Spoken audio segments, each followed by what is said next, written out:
Glória a Deus. Mas eu quero-vos dar uma novidade. Servir ao Senhor não é só para pastores ou evangelistas. Servir ao Senhor não é só para presbíteros ou diáconos. Todos nós fomos chamados para servir a Deus. E quando um cristão não serve a Deus, ele não cumpre o propósito. Talvez o irmão pergunte, mas eu estou há pouco tempo na fé, ou voltei para o Senhor, tenho situações da minha vida a requalificar. Tudo bem. O nosso Deus é um Deus de segunda oportunidade. Basta, já não vou contar outra vez a minha história, mas basta olhar para a minha história. Portanto, o Senhor é um Senhor de restauração, é o Senhor de novas oportunidades. Mas hoje vamos falar sobre isso, sobre 2 pedidos íntimos que o Senhor faz a cada um de nós. E nesta manhã eu gostaria que nós abríssemos no 5º livro da Bíblia, chamado de Deuteronômio. É o livro onde Moisés ele recapitula a lei. E aqui nós temos também a base da nossa legislação, da nossa sociedade judaico-cristã, que infelizmente muitos tentam arrancar, mas aqui está a base, esta legislação, direitos e deveres, mas principalmente era uma sociedade que era baseada no temor de Deus, no servir a Deus, no adorar a Deus, no amar a Deus. E os irmãos sabem que amar pode ser uma escolha. E todos nós temos que escolher, por exemplo, os casados, amar o seu cônjuge. Tem que tomar essa escolha. Porque às vezes vai haver momentos em que os sentimentos, eles não são assim tão vivos como eram na primeira altura de paixão. Porque paixão é outra coisa. Paixão vem e vai. O amor é uma decisão, mas é uma decisão individual. Nós não podemos obrigar ninguém a amar-nos. A pessoa tem que decidir amar-nos. Não é? A minha Isabel, nós amamos-nos e a cada dia nós renovamos os votos de nos amarmos continuamente. E já lá vão 25 anos, louvado seja o Senhor, depois do casamento, não é? Mais alguns meses antes, que não foram muito tempo antes, porque também já tínhamos idade para ter juízo na altura. Então, e quero dar uma palavra para aqueles que estão à espera de juntar muito dinheiro para o casamento, não faça isso. O casamento é um compromisso diante de Deus, diante das testemunhas, e mais vale... Se Deus tem falado para isso, nós somos pessoas de compromissos. Vamos falar também sobre isso esta manhã. E infelizmente há tanta gente hoje que não gosta de compromissos, mas o nosso Deus nos chama a um compromisso e nós somos pessoas de compromisso. Homens e mulheres de compromissos. Amém? Glória a Deus. E faz falta na sociedade, por isso a igreja é a luz do mundo, porque é gente de compromisso. Gente de compromisso. Às vezes temos que fazer ainda, tratar muito. Então abra comigo em Deuteronômio capítulo 10 e vamos ler aqui o resumo da lei, ou o coração da lei, chamado Shema, ou seja, começa por ouve Israel, e é repetido várias vezes ao longo da palavra de Deus, e é aquilo que o Senhor requer de cada um de nós. Eu gosto muito deste texto, acho que já ministrei sobre ele algumas vezes. O próprio Jesus, depois quando os fariseus perguntam qual é o grande mandamento da lei, ele vai citar este mandamento. Então em Deuteronômio capítulo 10, verso 12, diz assim a palavra do Senhor. Agora, pois, ó Israel, que é o que o Senhor teu Deus pede de ti. Então, vamos ver o que é que Deus pede de nós. Senão que temas o Senhor teu Deus, que andes em todos os seus caminhos, e o ames, e sirvas ao Senhor teu Deus, como? Com todo o teu coração e com toda a tua alma, para guardares os mandamentos do Senhor e os seus estatutos que hoje te ordeno para o teu bem. Portanto, há aqui uma pergunta que Deus, de retórica, uma pergunta a dizer o que é que o Senhor pede de ti. Então talvez o irmão nesta manhã veio aqui à casa de oração, ao templo, no Lumiar e pergunta o que é que Deus pede de mim? Mas afinal o que é que Deus pede de mim? O que Deus pede é o que toda a gente pede, de facto. Toda a gente pede ser amado. É uma necessidade intrínseca do ser humano. Ser amado. A criança necessita ser amada. E devia de ser amado pelos seus progenitores. Devia de ser amado pelos seus pais, pelas suas mães. E às vezes não acontece assim. Eu estava a ouvir esta semana um grande pregador. Ele estava a ministrar a palavra de Deus. E ele estava a contar a sua própria história. E ele estava a dizer que os seus pais o abandonaram. E ele foi recolhido por uma família de acolhimento. E durante toda a sua vida ele viveu com aquela luta. Porquê é que a minha mãe me abandonou? Porque é que o meu pai abandonou? E só foi mais tarde, muito mais tarde, apesar de ele sempre tentar provar aos seus pais que tinha valor, tirando um curso, fazendo carreira. Há outros que são destruídos por esse sentimento e entregam-se ao álcool, às drogas. Há outros que tentam de alguma forma superar essa necessidade intrínseca e querem se provar a si mesmos e provar àqueles que os abandonaram. E então foi assim que aconteceu com este cavalheiro. Ele estudou, ele tornou-se professor, mas sempre no seu interior havia aquela necessidade de aceitação, porque a sua mãe e o seu pai o tinham abandonado. Ele não sabia porquê. E houve um dia, ele estava agora com aquela família de acolhimento, e o seu irmão do coração, da família de acolhimento, eu não sei se ele chegou a ser adotado, não entendi pela história, mas aquele irmão do coração, ele casa. E ele casa também com uma professora que era sua colega. E um dia, aquela professora estava na escola, e um miúdo que tinha recebido Jesus de 12 anos, ele ia para a escola, ele estava sempre a levantar o braço. E quando a professora perguntava, conjuga este verbo, ele ia buscar versículos da Bíblia para dar exemplo do verbo. E ele começava a dizer versículos da Bíblia. Professor, eu tenho aqui uma frase. E dizia um versículo da Bíblia, que Deus te ama, Deus amou o mundo de tal maneira que deu o seu filho, conjugação, amar, dar, seja o que for. Ele sempre ia buscar versículos para dar o exemplo na escola. E a professora disse, ouve lá, tu estás sempre a falar da religião, de Cristo, de Deus, então mas explica-me lá o que é que se passa contigo. E ele dá o testemunho, um miúdo de 12 anos. E aquela mulher entrega-se a Jesus. Não sei se foi a mulher ou foi o marido, agora estou a pensar. Bom, não interessa. Um dos dois entregam-se a Jesus, mas depois, como casal, os dois entregam-se a Jesus e começam a evangelizar este moço, esse seu irmão do coração, tinha sido acolhido. E quando ele descobre aquele amor de Deus, aquele versículo que diz, ainda que o teu pai e a tua mãe te abandonem, eu, teu Deus, não te deixarei, nem nunca te abandonarei. Ele percebeu que havia um amor ainda maior do que o amor de mãe. Ele percebeu que havia um amor ainda maior do que qualquer sentimento humano. E ele se entregou a esse amor e se entregou a Deus. E mais tarde ele se tornou um grande líder de missões, um líder missionário. E ele tem feito grandes coisas em nome do Senhor, muito humilde, um homem de Deus. Porque ele foi transformado por este amor.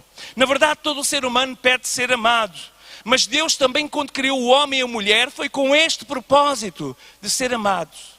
Agora, Deus não podia exigir que Adão o amasse. Deus não podia exigir que Eva o amasse. Deus deu a Adão tudo aquilo que ele precisava para amar a Deus. Deus deu-lhe vida, Deus deu-lhe condições, Deus deu-lhe um jardim, Deus deu-lhe alimentação. Quando ele percebeu que Adão estava triste por estar sozinho, Deus até deu-lhe sono e durante o sono lhe dá uma adjuntora, Eva, a mãe da vida, para ser a sua mulher. E eles viviam em perfeita comunhão com Deus. Eles amavam o Criador, eles amavam a criação. A cada pôr do sol, quando o sol se punha numa paisagem ali onde é o berço da terra, naquela zona que dizem que são os melhores pôres do sol do mundo, quando na viração do dia, Deus aparecia para ter comunhão, para andar com eles no jardim, para falar com eles, para se relacionar.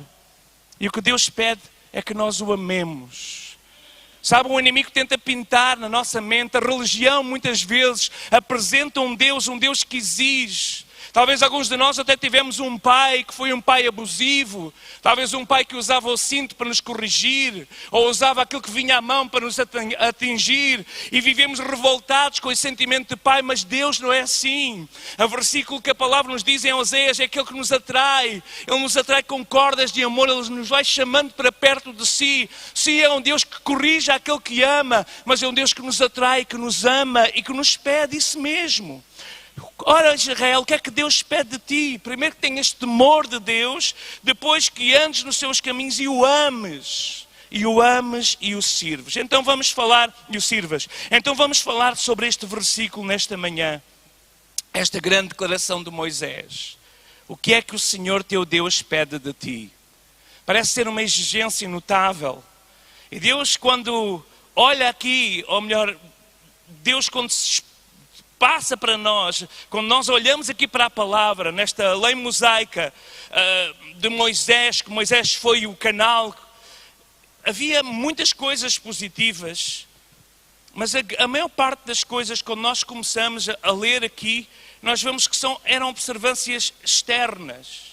A lei eram observâncias externas. Tu não farás isto, não farás aquilo. Tu deverás fazer isto, deverás fazer aquilo. Vais trazer diante de mim quando pecares, este sacrifício. Tudo observâncias, ou seja, tudo coisas que eram feitas externamente. Mas aqui Deus vai ao core, vai ao coração. Porque o amor e a adoração não podem ser impostas a ninguém.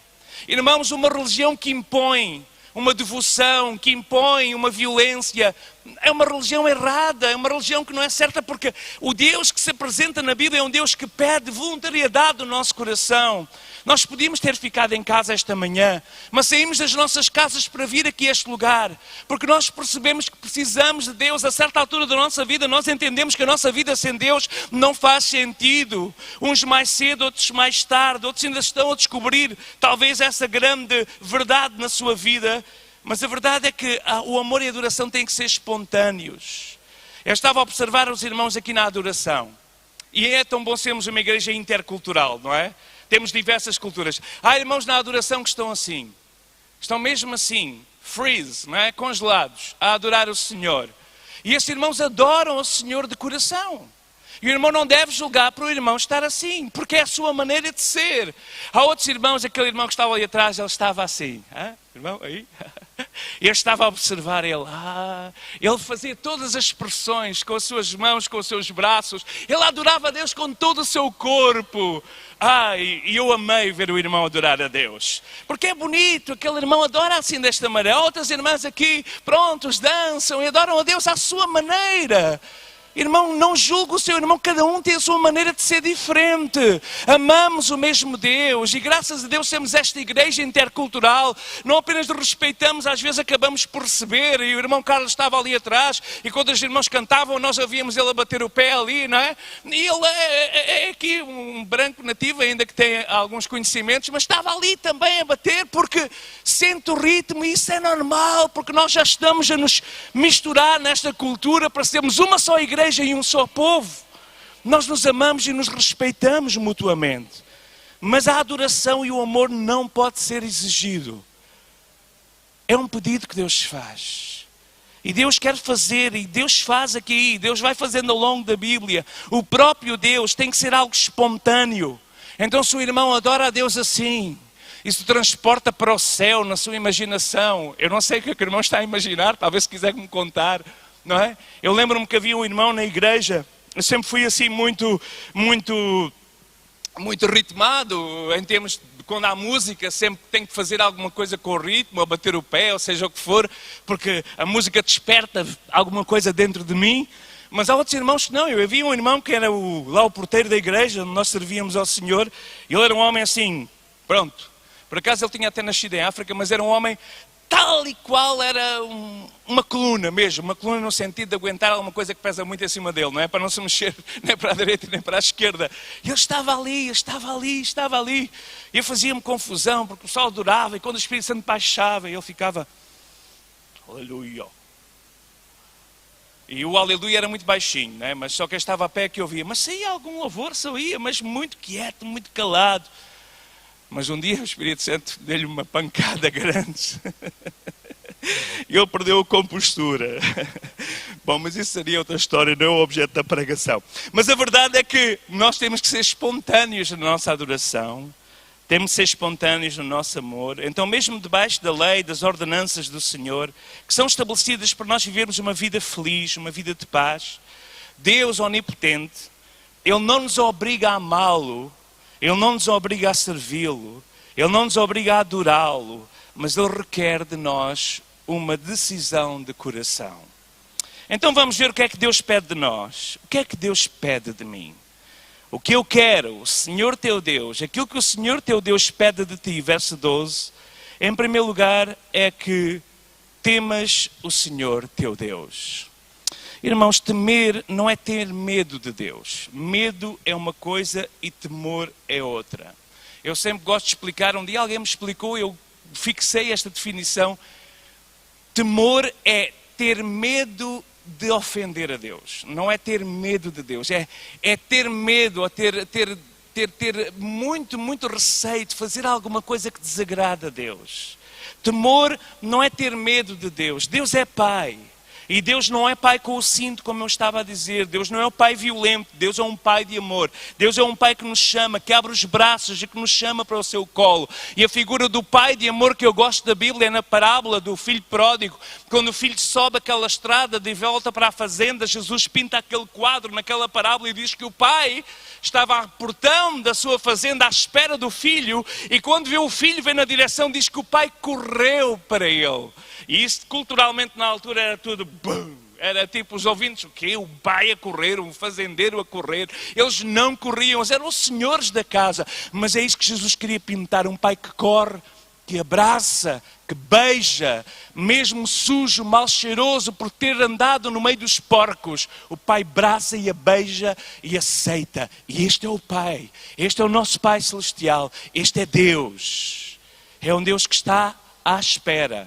É um Deus que não vai correr para ti se tu não fores na sua direção, porque Ele não quer te obrigar. Às vezes nós, quando os nossos filhos eram mais pequenos, não é? Às vezes agarrávamos assim um pelo pescoço e dávamos-lhe um abraço. E talvez porque eles têm um pouco do meu ADN, que é assim meio esquivo, e eles, larga-me, larga-me, larga-me. Principalmente quando eram adolescentes, então aí é mesmo larga, larga, não é? Larga-me, larga-me, deixa-me só dar-te um abraço. Ainda hoje tenho que pedir um abraço. Então dás um abraço ao papá, dás um abraço ao papá. E eles vêm. A verdade é que eles vêm sempre assim, durões agora, não é? Com os 20 e tais anos vêm durões, mas depois quando há aquele abraço, eu vejo assim um sorriso vir aqui ao seu lábio. Eu sinto um grande prazer naquele abraço, mas parece-me que eles também sentem um prazer no abraço do pai. É por isso é que eu continuo a insistir e às vezes, dá cá um abraço ao papá. Eles não estão à espera porque eu não sou muito de exteriorizar os meus sentimentos e quando às vezes isso acontece, tipo, o que é que lhe aconteceu? Alguma doença, alguma coisa? Não, simplesmente a palavra trabalhou comigo, o Espírito Santo, e lá estou a ir contra a minha natureza para fazer alguma coisa que é contra a minha natureza e que nós temos que combater sempre a nossa natureza para sermos mais segundo a palavra de Deus. Então isto que Deus pede de nós, temer a Deus não é ter medo de Deus, Ele pede temor, aquele que é o Criador do céu e da terra. É um Deus que é um Deus de amor. 1 João 4,18 diz que o verdadeiro amor lança fora o medo. E eu vou sempre ter esta imagem, Deus é Pai e o verdadeiro amor lança fora do medo. E nós podemos honrar a Deus, podemos temer a Deus e ao mesmo tempo amar a Deus e saber que somos amados por Ele. Amados por Ele. Somos amados por Deus. Mas temos que temer, irmãos, temer a Deus. A Bíblia diz que a horrenda coisa é cair nas mãos do Deus vivo, mas esse que cai, não cai nas mãos do Deus Pai. Cai nas mãos de alguém que eles recusaram como pai e não aceitam que ele seja seu pai. E então ele se torna juiz. E Deus é juiz, e Deus é justiça, Deus é amor e Deus é justiça. Então a primeira coisa que Deus pede de nós é o quê? Temer, certo? É o que vamos usar aqui a nossa versão da Almeida, nesta sequência, porque noutras versões a sequência poderá ser diferente. Então que temas o Senhor teu Deus. Fé com o santo temor. É isso que Deus, porque temer a Deus que é invisível, temos de ter fé. Aquele que se aproxima de Deus tem que crer que Ele existe e que é galardoador, recompensador daqueles que o buscam. Então tememos a Deus, uma santa fé, uma fé com um santo temor. Deus é o Criador de todas as coisas, Deus tem todo o poder, Ele é Pai, sim, mas nós tememos porque Ele é Senhor dos senhores e Rei dos reis. Segunda coisa que Deus pede de nós é que andes em todos os seus caminhos. E o que é que isso significa? Fidelidade. Deus pede de nós fidelidade. Eu falhei na fidelidade a Deus durante muitos anos, alguns meses, por acaso não foram muitos anos. Foi muito rápido, o Senhor me alcançou logo de repente. Mas durante alguns meses andei extraviado. Andei fora da sua vontade. Não andei segundo os seus caminhos. Foi os anos, os meses mais difíceis da minha vida e onde eu passei por coisas que não havia necessidade de ter passado. Hoje entendo que Deus, todas as coisas, pregámos isso há 15 dias atrás, não é? Concorrem para o bem e entendo que também isso concorreu para o bem. Para ser a melhor pessoa que sou hoje, mas na altura não havia necessidade. Deus pede de nós fidelidade. Eu sei que há um dito popular que diz que todos os caminhos levam a Deus, mas isso não é verdade. Não todos os caminhos não levam a Deus. A maior parte dos caminhos levam à perdição eterna. Há só um caminho que leva a Deus e esse caminho é Jesus Cristo. Eu sou o caminho, único caminho, a verdade e a vida. Mas Deus pede para nós andarmos no seu caminho. Deus pede para nós andarmos segundo a sua vontade, segundo o seu caminho. Sabem que uma das nomenclaturas, das definições que deram aos discípulos de Jesus no início do cristianismo era os do caminho. Olha, aqueles são os do caminho. Porque eles tinham um caminho estreito. Eles já vinham de um caminho que era apertado, por causa dos fariseus, mas um caminho do judaísmo. E agora estavam a entrar num caminho que era lado a lado com Jesus, um caminho do discipulado, andar com o mestre diariamente. E eles eram conhecidos como os do caminho. Há algumas igrejas, por acaso, de alguns amigos que têm esse nome, a igreja do caminho. Então há caminhos que levam à morte, mas nós sabemos que Deus pede para nós andarmos no seu caminho. Porquê? Porque o caminho pode ser estreito, mas é o caminho que leva à vida. É o caminho que leva à vida eterna. Irmãos, às vezes parece que nós perdemos alguma coisa por sermos cristãos a 100%.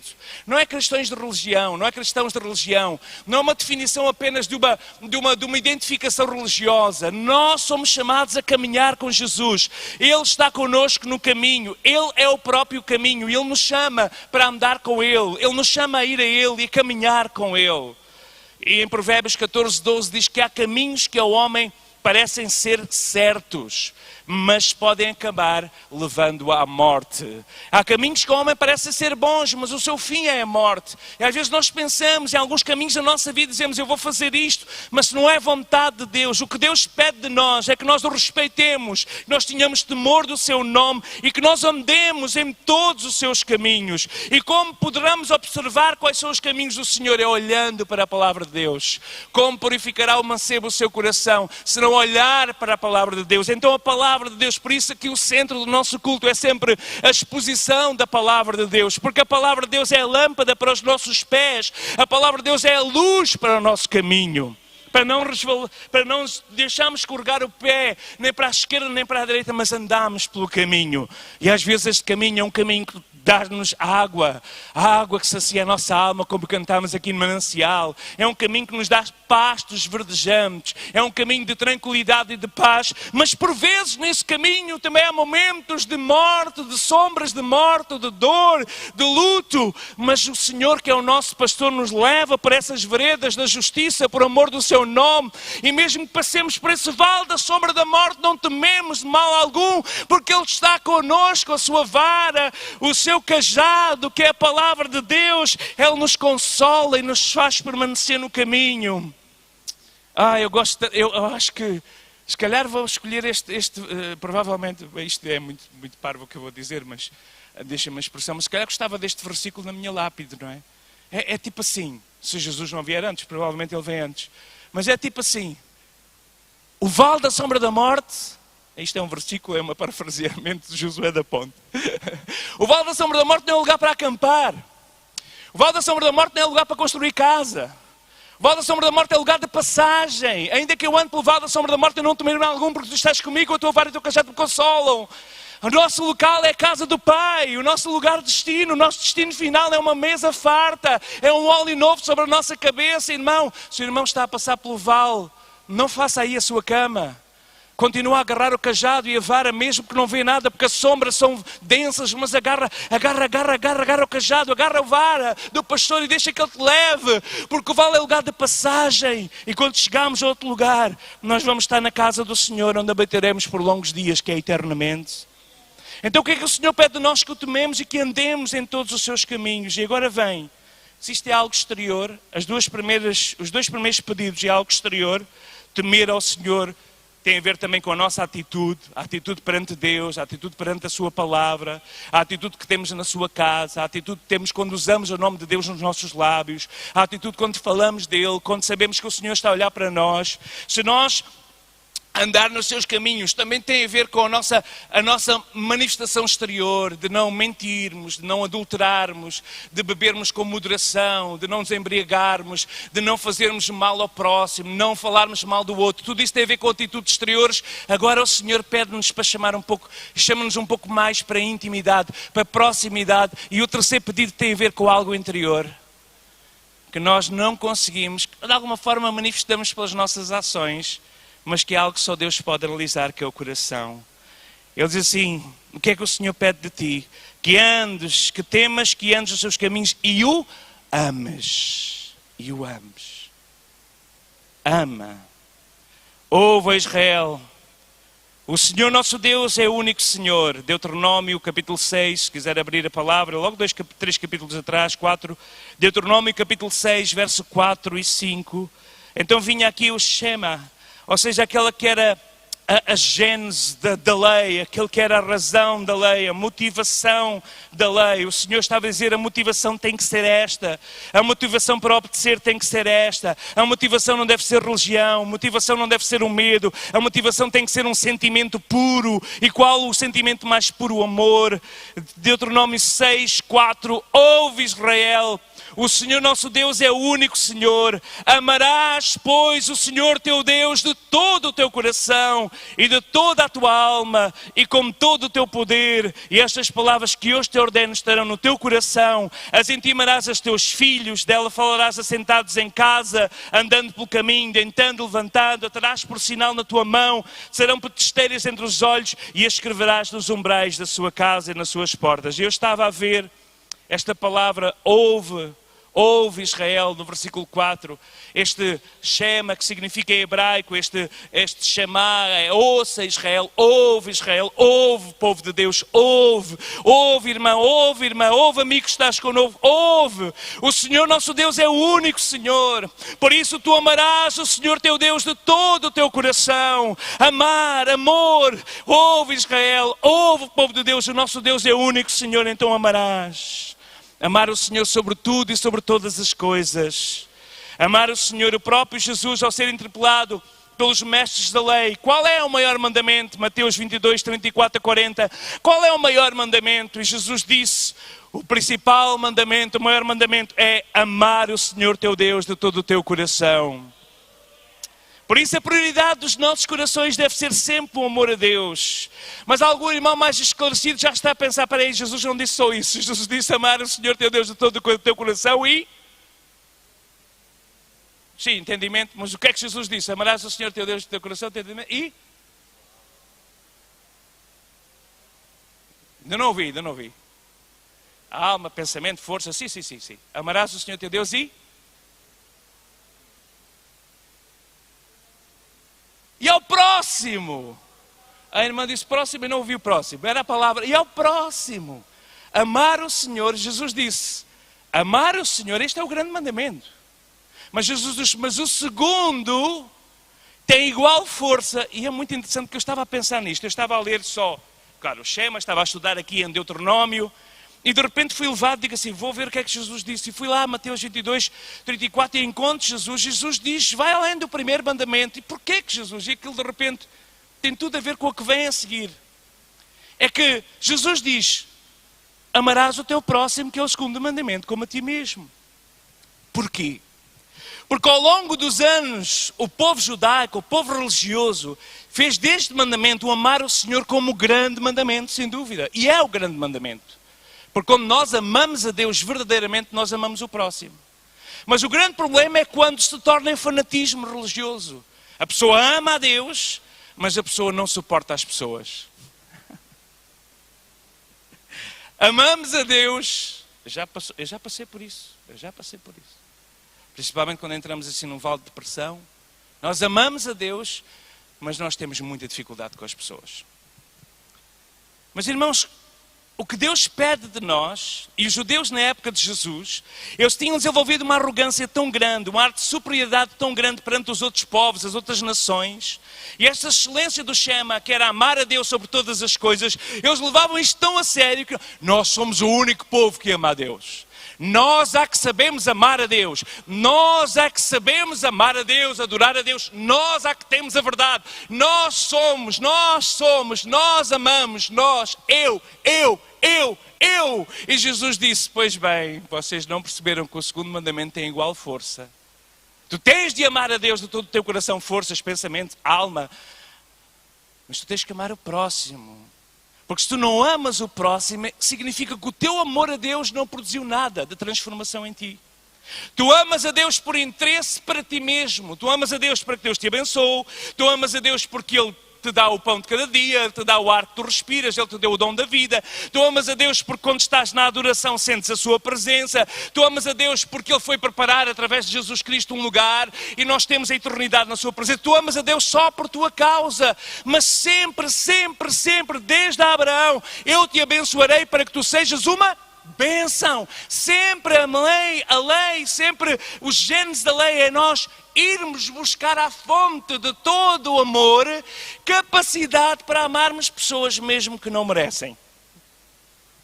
Não ouvi um homem aqui. Amar pessoas que não merecem. É que amar pessoas que merecem, todos amam. Quem é que não ama as pessoas que merecem, não é?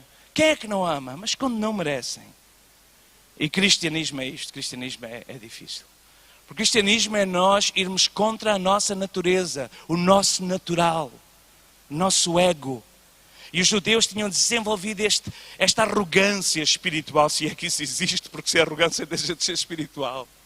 Amar a Deus, mas não amam aquele que Deus criou à sua imagem. Deus amou de tal maneira o ser humano que criou a sua imagem para se relacionar com Ele. E Deus nos chama a amar a Ele e amar a sua criatura, levando-os também ao conhecimento deste amor, este amor. E Jesus sabia claramente, quando aquele mestre da lei chega perante dele e diz: Senhor, qual é o grande mandamento? Ele estava à espera que Jesus dissesse isto mesmo. O grande mandamento é amares o Senhor com todas as tuas forças, esforçar-te para cumprir todos os mandamentos, amar a Deus. Mas Jesus disse: olha, a essência do primeiro revela-se no segundo, quando tu amas o teu próximo como a ti mesmo. E isto fala de algo que vem de dentro, e voltamos lá a Deuteronômio, onde estamos no capítulo 10, verso 12 e 13. Os primeiros versículos, ou melhor, as primeiras recomendações, os primeiros pedidos do Senhor é temer ao Senhor, andar no seu caminho. E andar no seu caminho falava da sua lei. A lei era cuidar do estrangeiro, cuidar do órfão, da viúva, cuidar daqueles. Lembra-te, tu também foste estrangeiro, portanto toma cuidado do estrangeiro, ser hospitaleiros.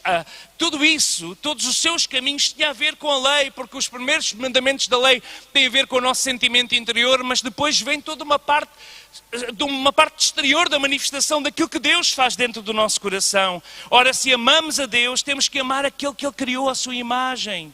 E Deus está a dizer: amas ao Senhor teu Deus, andes nos seus caminhos, em todos os seus caminhos, ames ao Senhor e sirvas ao Senhor com todo o teu coração, com todas a tua alma, e para guardares os mandamentos e estatutos. E os mandamentos são isso mesmo: amar o Senhor de todo o coração, amar o próximo, não dizer falso testemunho contra o próximo, não fazer imagens de escultura, respeitar o pai e a mãe. Tudo isso que depois são os mandamentos, os 10 mandamentos.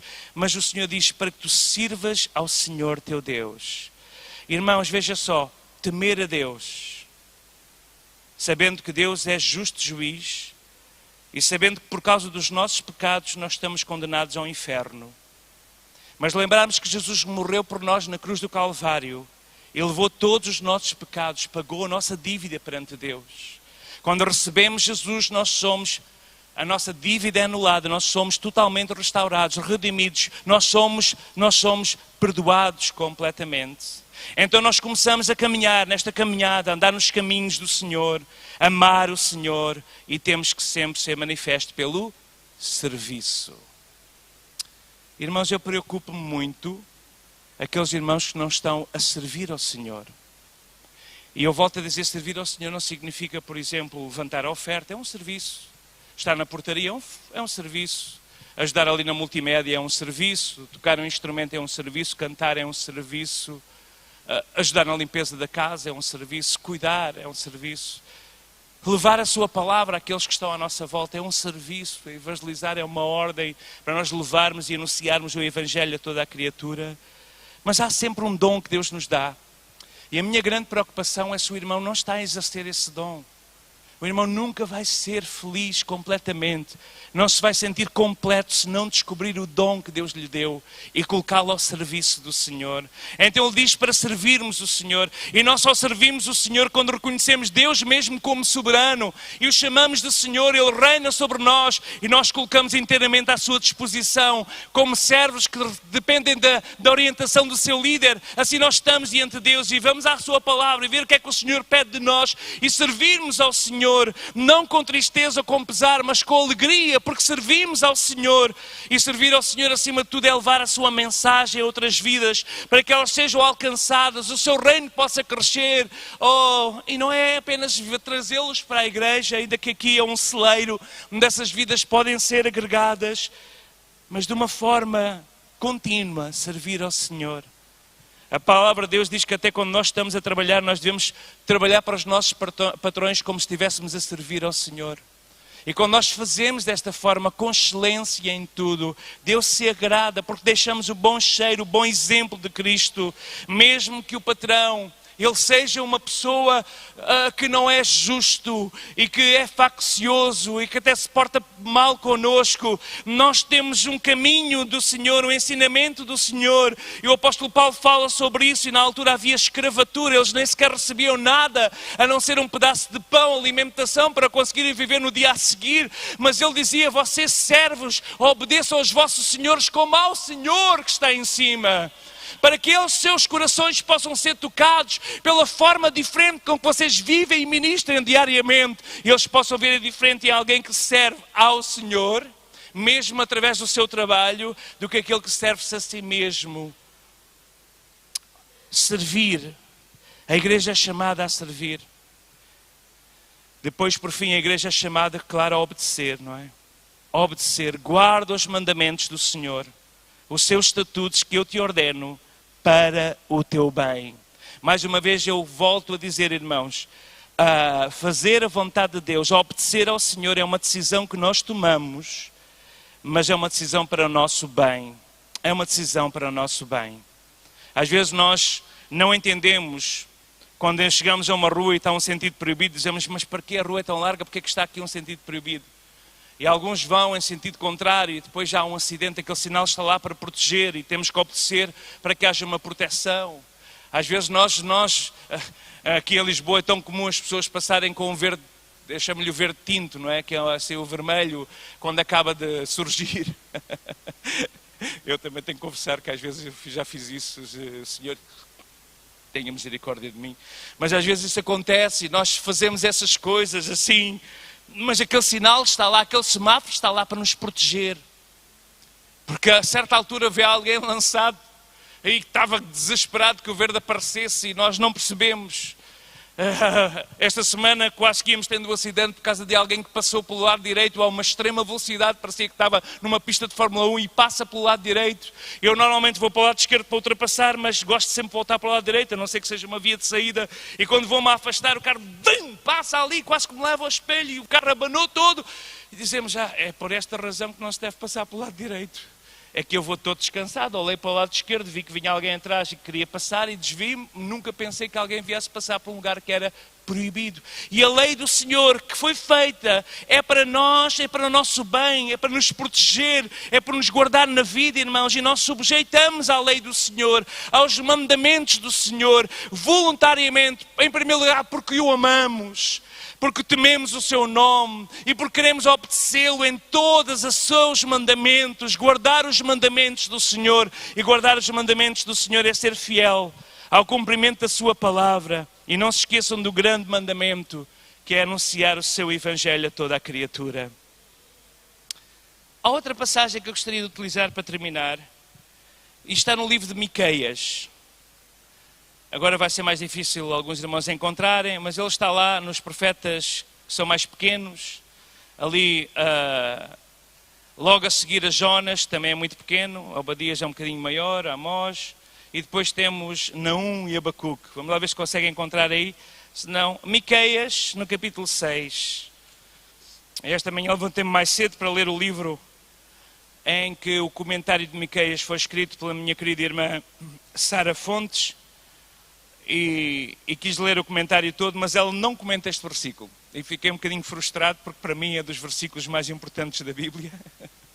E ela não comenta este versículo, digo assim, ontem estava lá na graduação e depois disse à Sara, já li o livro de Naum, porque fui lá pregar à igreja do pastor Davi, que escreveu Naum, e vou ler amanhã, não consegui ler hoje, não tive tempo, esta semana foi muito cheia, mas vou ler Miqueias, para amanhã poder-te citar. Mas na verdade ela não fala nada sobre este versículo, então só digo que li o livro e gostei muito do que li. Mas este versículo para mim é dos mais importantes da Bíblia.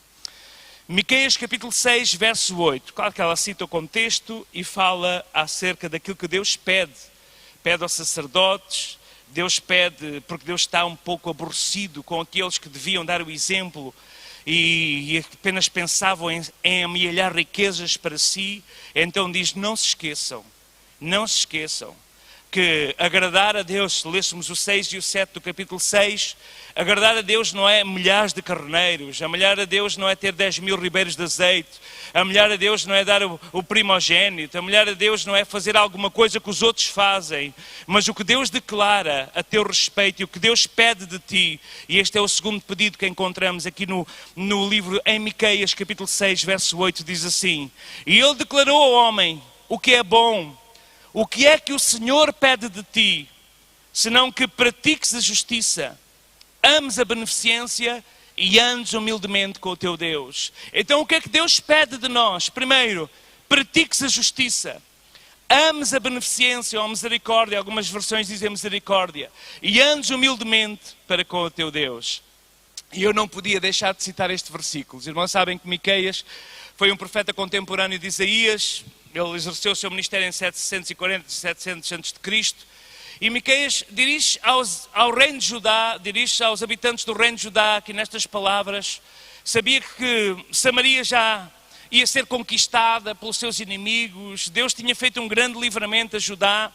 E o profeta reprova em nome de Deus o comportamento daqueles homens que tinham muito prazer nas manifestações exteriores da sua religiosidade, mas esqueciam que Deus, mais do que carneiros que na altura eles sacrificavam, Deus mais do que azeite que eles doavam, Deus mais de qualquer coisa exterior, Deus pedia alguma coisa que era manifestada através das suas ações. E esta declaração de Miqueias, que usa a palavra, a voz de Deus, ele é a voz de Deus, diz o que é que Deus pede de ti.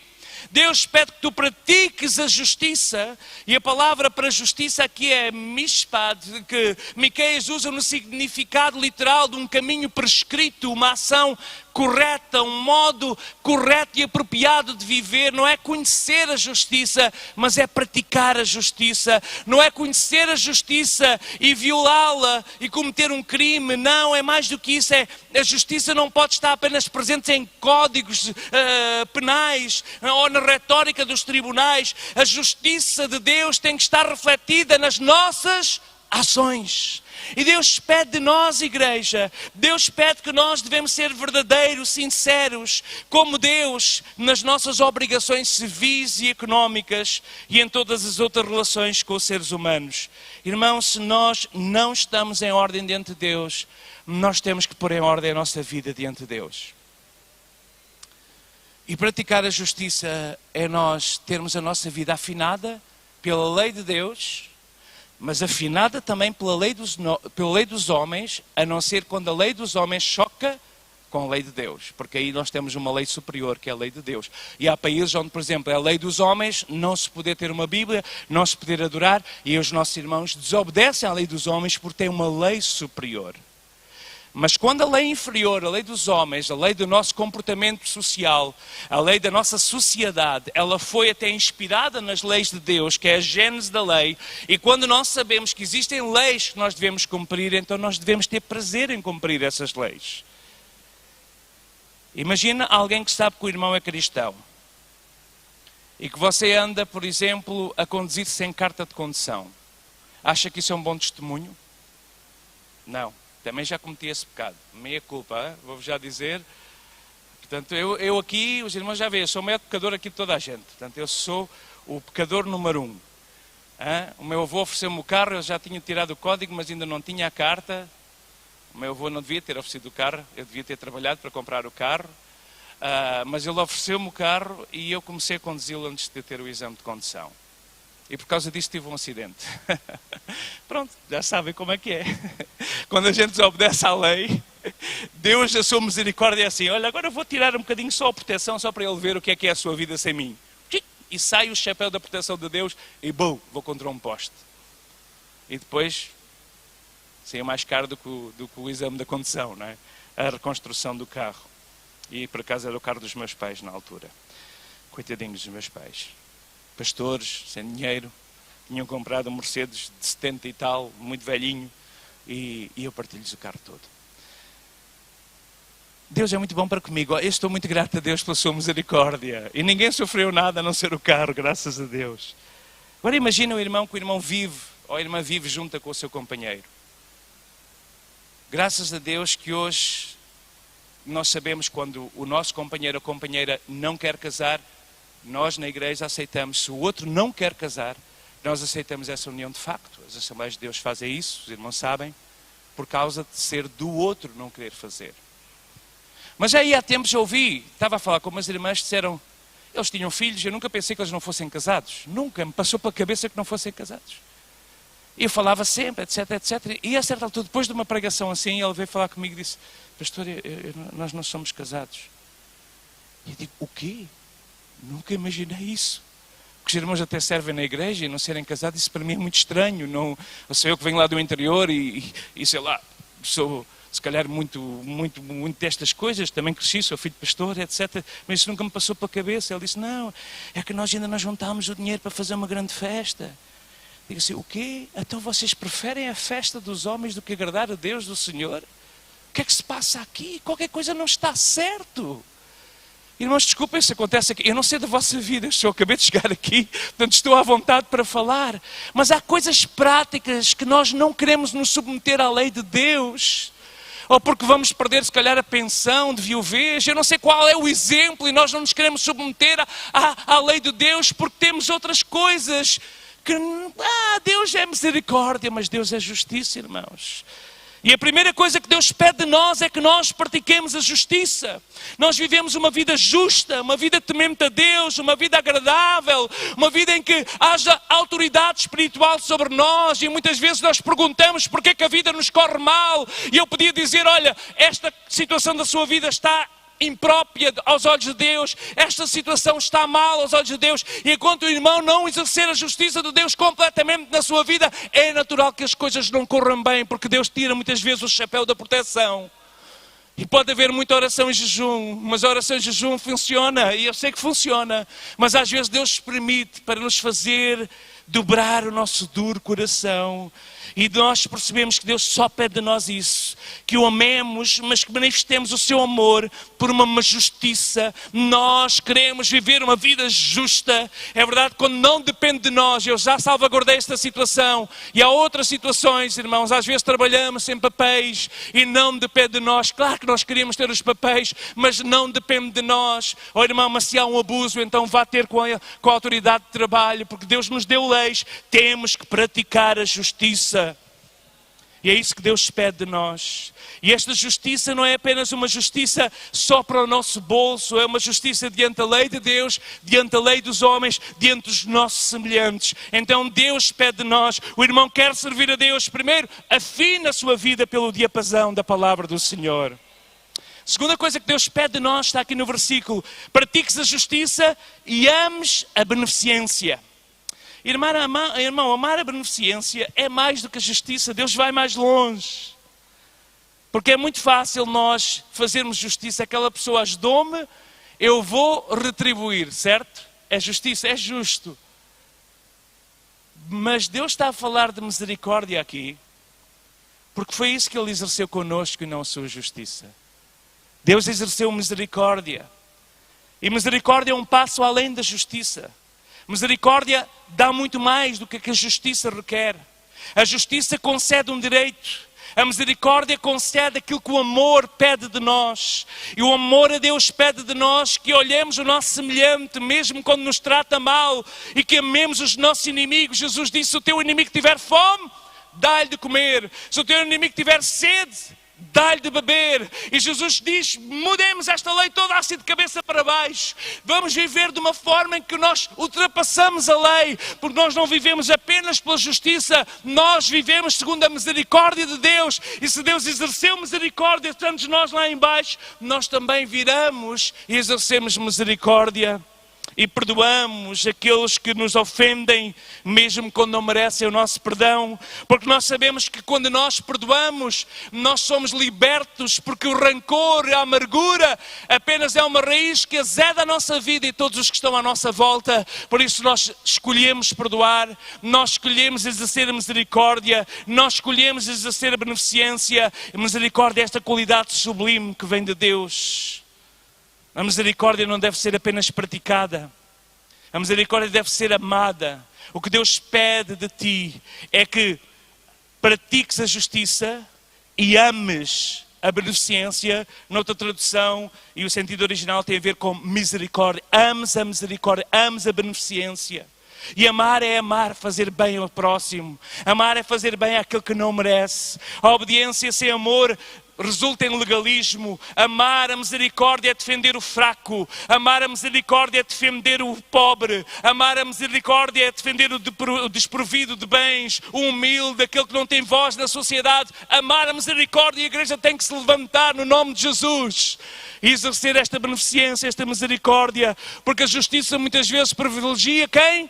Os poderosos. A justiça muitas vezes privilegia quem? Quem tem um grande advogado. A justiça privilegia quem? Quem tem poder, quem tem cargos. E o pobre é marginalizado. Mas Jesus também contou acerca da pobre viúva que ia lá bater à porta do injusto juiz. E nós somos chamados a exercer uma justiça muito além do que a justiça dos homens. Uma justiça que é a justiça de Deus, que é revelada através da sua grande misericórdia, em que Deus, vendo que o homem estava condenado pelos seus pecados e ofensas, Deus deu o seu Filho unigênito e Deus pagou o preço do nosso pecado e Deus nos perdoou de todos os nossos pecados e erros e Deus nos chamou. Então nós somos chamados a fazer o mesmo que Ele fez connosco. Nós somos chamados a perdoar. Se tu tens uma situação na tua vida que não consegues perdoar, nesta manhã toma uma decisão no teu coração.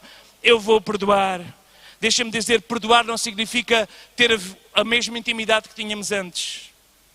Perdoar significa uma decisão de coração. Às vezes nós perdoamos, eu já preguei sobre perdão, penso que foi aqui, não sei se foi aqui, mas penso que foi aqui. Eu já contei a minha experiência com um familiar. Ele, a certa altura, eu fiquei sem nada, sem o carro até. Tudo que ele tinha prometido foi fraude e foi erro. E quando nós tivemos que nos juntar por causa da família novamente, eu disse àquela criatura, não a brincar, aquela criatura feita à semelhança de Deus, olha, quero-te dizer que eu já te perdoei, estás perdoado, mas amigos e negócios à parte, nunca mais há negócios entre nós, ok? Estás perdoado, mas não há mais negócios, cada um paga a sua conta a partir de hoje, não há mais favores. Claro que se ele precisasse, e se calhar os seus descendentes até precisaram, nós estávamos prontos a ajudar e exercer a beneficência e a misericórdia. Mas perdoar é uma decisão. E nós temos que decidir isso no coração. Ah, sim, cristianismo parece ser tão duro, tão difícil, mas é o que Deus pede. Deus não exige. Deus pede que pratiques a justiça. E Deus pede que ames a beneficência. Então, irmão e irmã, vamos fazer isso. Vamos amar a misericórdia. Vamos defender os fracos, os pobres, os desprovidos. Vamos ser uma igreja que faz aquilo que a sociedade às vezes não faz. E quando Deus nos dá a oportunidade, vamos ser os braços de Jesus nesta cidade, nestas ruas, nestes bairros. E vamos amar, vamos amar, vamos amar. Amém? Por fim, Deus diz também, a última frase, que ames a beneficência e que andes humildemente com o teu Deus. E a palavra aqui, humildemente, traz uma ideia de aproximação modesta, com decoro, curvar-se para andar com Deus. Se as primeiras instruções falam da nossa relação com os homens, Agora a terceira instrução aqui em Miqueias fala da nossa relação com Deus. Se as primeiras instruções falam da segunda tábua da lei, a tábua que fala dos homens, esta fala da primeira tábua da lei. E estas instruções são uma síntese de toda a lei de Deus. Andar humildemente com o teu Deus. Irmão, só podemos praticar a justiça e amar a misericórdia se nós andarmos humildemente para com o nosso Deus. Quando nós andamos com arrogância perante Deus, eu amo a Deus acima de todas as coisas, eu amo a Deus mais que a minha mulher, eu amo a Deus mais que os meus filhos, e tem uma grande lista, eu amo a Deus mais que o dinheiro, já não sei, mas pronto, amo a Deus mais que o dinheiro, eu amo a Deus mais do que todas as coisas, eu sou tão santo, eu amo a Deus. Oh Deus, eu não sou como aquele publicano ali ao canto, porque eu dou os meus dízimos, as minhas ofertas, eu trago milhares de carneiros e rios de azeite para o teu templo. E Miqueias vem dizer nos versículos anteriores: achas que Deus se agrada dos carneiros e dos azeites? Deus agrada-se quando tu amas a justiça, praticas a justiça, amas a beneficência e andes de uma forma humilde. Deus tem misericórdia de mim que sou pecador. Deus tem misericórdia de mim que sou pecador. Então, se nas primeiras instruções falam da nossa relação com os homens, esta fala da nossa relação com Deus. O cristão tem que ser humilde, irmãos. Definitivamente a humildade é uma característica cristã indispensável. Humildade, a verdadeira humildade, é desenvolvida no nosso coração pela ação do Espírito Santo. Nós somos devedores a Deus. Nós andamos com temor diante de Deus. Nós andamos de uma forma humilde diante de Deus. Nós servimos a Deus, porque a humildade é uma atitude sincera. A humildade não dá lugar à arrogância. A humildade não dá lugar à autossuficiência. A humildade é aquele que é verdadeiramente humilde, reconhece a sua total dependência de Deus. Ele sabe o que é que Jesus está a falar lá em João 15. Sem mim nada podeis fazer. Nós já não queremos fazer nada. Normalmente a minha oração é: Senhor, eu sei que sem ti nada posso fazer, mas eu também não quero fazer nada sem ti. Oh Senhor, guarda-me de fazer alguma coisa sem ti. Guarda-me de fazer alguma coisa sem tua aprovação. Guarda-me de fazer alguma coisa sem a tua presença.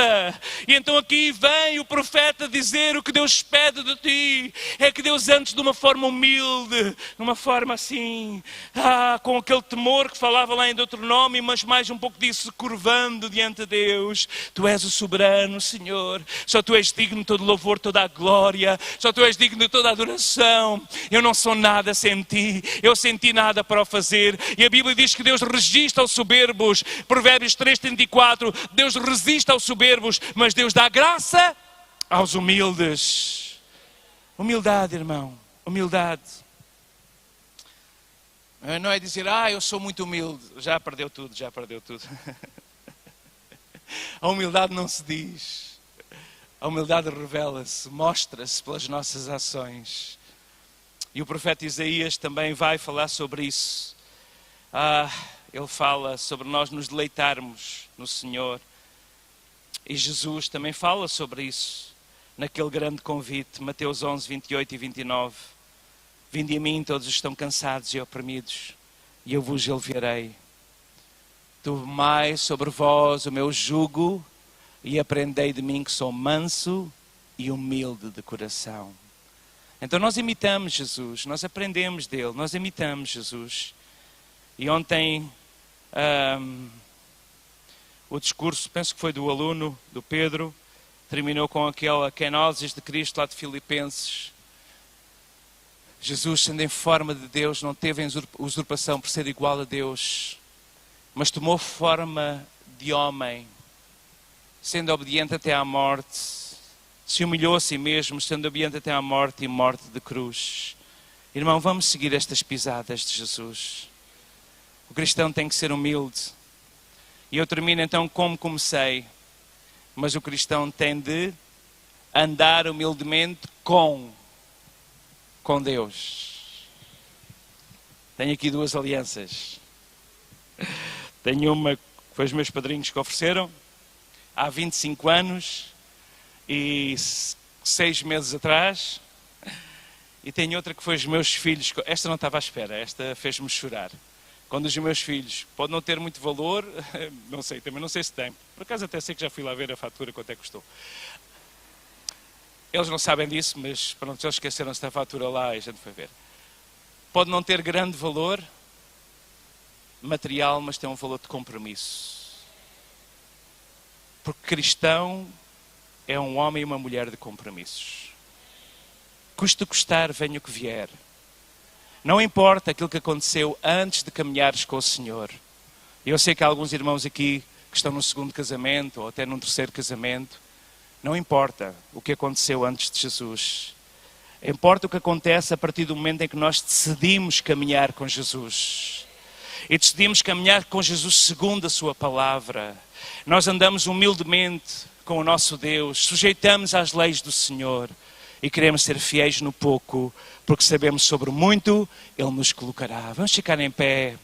Vamos deixar o Espírito Santo agora falar connosco nesta hora final. Irmãos, eu sei que eu gosto muito de pregar mensagens de encorajamento, normalmente faço isso ao domingo à tarde, mas este é o culto da igreja e também entendi pela manhã que não há aqui nenhuma visita que não conheça já Jesus. Então nós somos chamados a ser aprumados pela palavra. Nós somos chamados a ser moldados pelas mãos de Deus. Nós queremos ser aquele barro nas mãos do oleiro.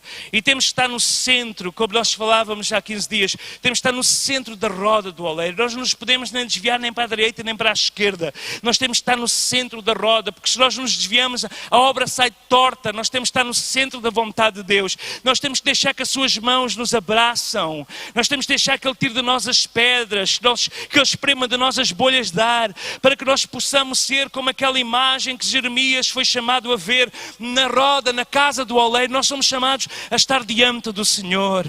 Irmão, nós não vamos ver um avivamento nesta igreja, nós não vamos ver multidões se converterem a Jesus, se a igreja não buscar santidade, se a igreja não viver de uma vida santa. Nós sabemos muito bem o pecado de Acã, resultou na derrota de Ai, depois da grande vitória de Jericó, em que o povo tinha visto as muralhas intransponíveis serem derrubadas ao som de um grito de vitória, ao som do poder da voz de trombeta, ao poder da mão de Deus, e depois de uma pequena cidade eles foram derrotados. Porquê?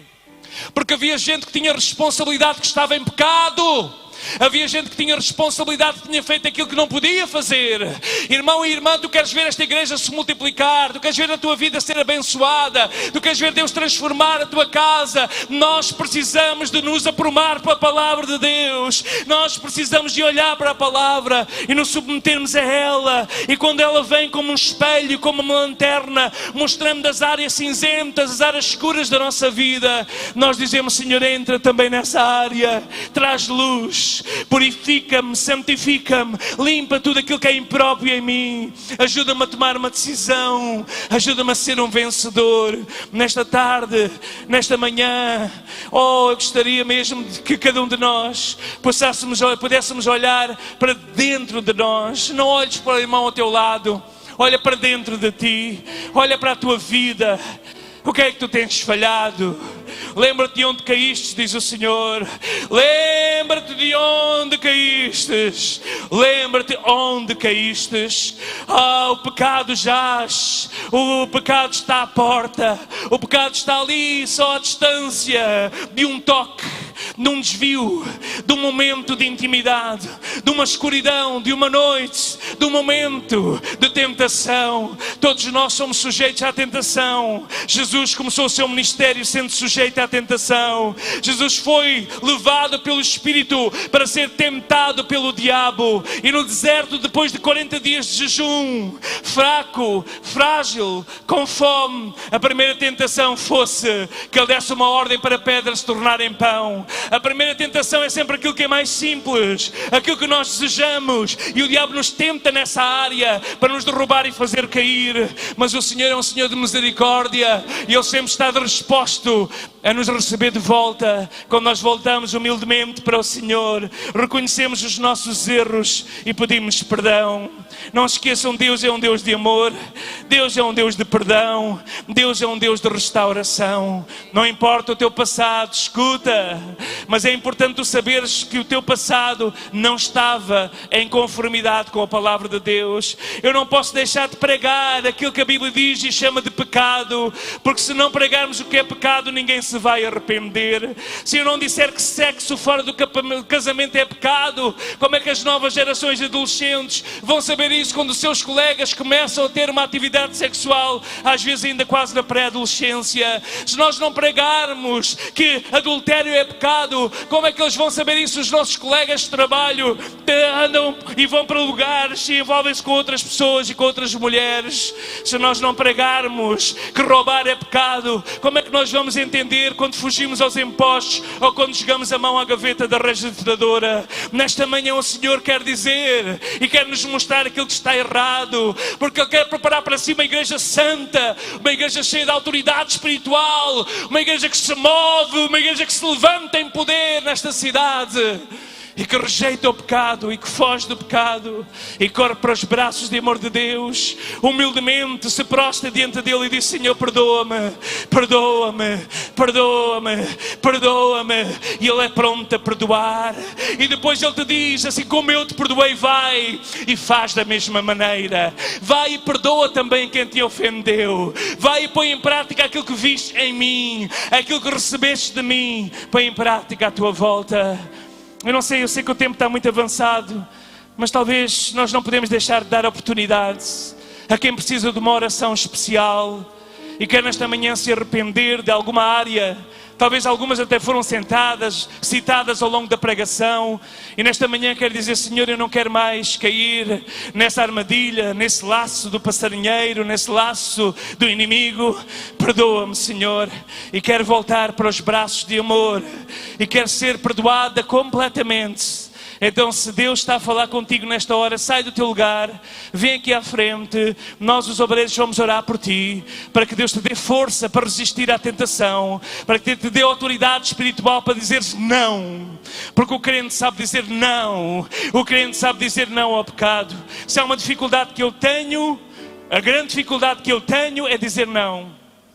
Eu sou uma pessoa difícil de dizer não, talvez porque sou filho do meio, sempre quis agradar a tudo e a todos.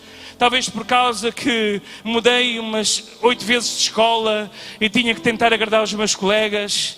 Eu não sei, mas ainda hoje às vezes custa-me dizer não. Mas já há muito tempo que eu aprendi a dizer não ao pecado. Já há muito tempo que eu aprendi a dizer não ao pecado, dizer não à tentação. E quando vem alguma mensagem, quando vem algum site, quando vem um anúncio naquela página, eu logo fujo dali, porque eu digo não, porque eu sei que o pecado está ali, ninguém vê. Não, não, o Senhor vê, e os demónios também veem, e eles ganham autoridade na tua vida quando tu cais. Volta para Jesus, volta para os braços de amor.